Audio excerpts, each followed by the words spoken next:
दोस्तों, एक दौर था जिसे देखो अपने आप को हीरो साबित करने में लगा था, लेकिन फिल्म के एक छोटे से डायलॉग ने सब कुछ बदल कर रख दिया।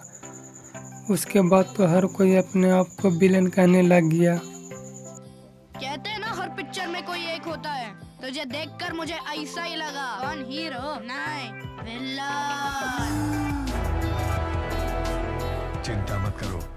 दोस्तों, हम बात कर रहे हैं केजीएफ की, जो कि एक रियल कहानी पर बेस्ड है, जिसमें रॉकी कुख्यात अपराधी राउडी थंगम का रोल निभाता है। राउडी थंगम को जानने से पहले हमें केजीएफ को जानना होगा। केजीएफ यानी कोलार गोल्ड फील्ड भारत का सबसे प्राचीनतम स्वर्ण भंडार इस क्षेत्र को कहा जाता है। आज भी यहाँ लोग सोने की उम्मीद में खदानों के पास मिट्टी पत्थर की खुदाई करते हैं। बंगलौर से लगभग 130 किलोमीटर दूर कोलार गोल्ड फील्ड स्थित है, जो भारत का सबसे पुराना सोने का भंडार है। इतनी पुरानी है कि सिंधु घाटी सभ्यता से लेकर ब्रिटिश हुकूमत फिर आज़ाद भारत को भरपूर सोना देती रही है। यहाँ से 1880 से लेकर 2001 के बीच यानी 121 साल में लगभग 800 टन से ज़्यादा सोना निकाला जा चुका है। कोलार गोल्ड फील्ड ने बहुत से शासक देखे हैं।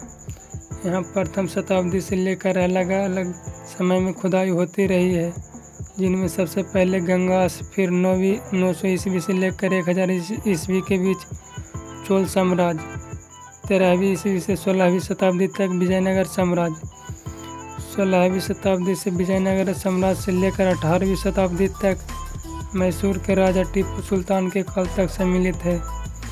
फिर मराठा से लेकर हैदराबाद निजाम और बैदर अली शासक सम्मिलित हैं। उसके बाद अंग्रेज शासक ने कोलार गोल्ड फील्ड से सोना निकाला। सदियों से केजीएफ से दक्षिण भारत के शासकों को भारी मात्रा में धन की प्राप्ति हुई है। केजीएफ भारत के सबसे गहरे खदानों में से एक है, जहां 1980 से 1990 के दशक में धरती की सतह से 3 किलोमीटर नीचे खुदाई होती थी। केवल दक्षिण अफ्रीका के कुछ खदानें ही इससे ज़्यादा गहरे हैं। 19वीं सदी के अंतिम वर्षों में ब्रिटिश खनन कंपनी जॉन टेलर ने खुदाई कार्य का जिम्मा लिया और बड़ी बड़ी मशीनें लगाई गई। मशीन को चलाने के लिए बिजली की आवश्यकता पड़ी और 1902 के शतक में बिजली आ गई। तब सिर्फ एशिया के जापान शहर में बिजली हुआ करते थे। यह भारत का सबसे पहला और सबसे पुराना हाइड्रो इलेक्ट्रिक प्लांट है, जिसका नाम कावेरी इलेक्ट्रिक प्लांट रखा गया। जब इस प्लांट से बिजली उत्पन्न होना शुरू हुआ, तब ज़रूरत से ज़्यादा बिजली उत्पन्न होती थी, इसीलिए इसको आसपास के शहरों में बिजली दे दिया गया और यह देश का पहला शहर बन गया जहां बिजली मिली। इतनी अधिक गहराई में खुदाई के लिए विशेष उपकरण की आवश्यकता होती है, इसीलिए केजीएफ ने 1940 के दशक में इंग्लैंड के मैनचेस्टर में बना विश्व का सबसे बड़ा ड्रम लगाया। उस समय दक्षिण भारत के अधिकांश हिस्सों में बिजली उपलब्ध नहीं। जॉन टेलर द्वारा लगाई गई अधिकांश मशीनें 1990 के दशक तक काम कर रही थी। हालांकि वे 50 से 100 साल पुरानी थी।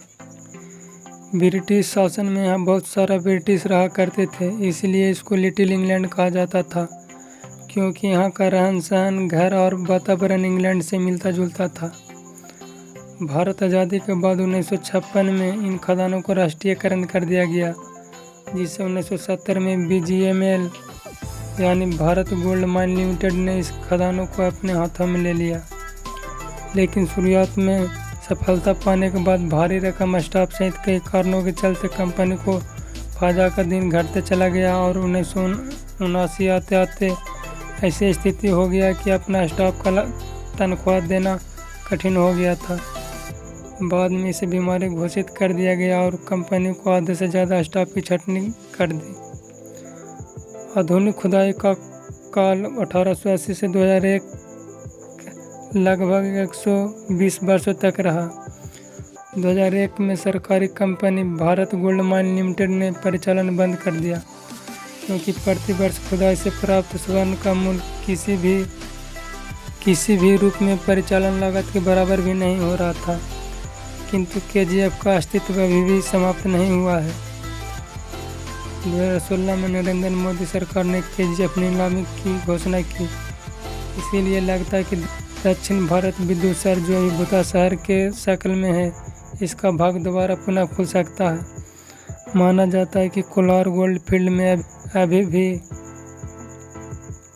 भारी मात्रा में सोना है। पहले की तुलना में अब सोने की कीमत लगभग 5 गुना हो चुका है। इन खदानों का खुलना बहुत अहम बात है, जिससे देश में लगातार सोने की मांग को पूरा किया जा सकता है। दोस्तों वीडियो अच्छा लगे तो लाइक शेयर सब्सक्राइब जरूर करना।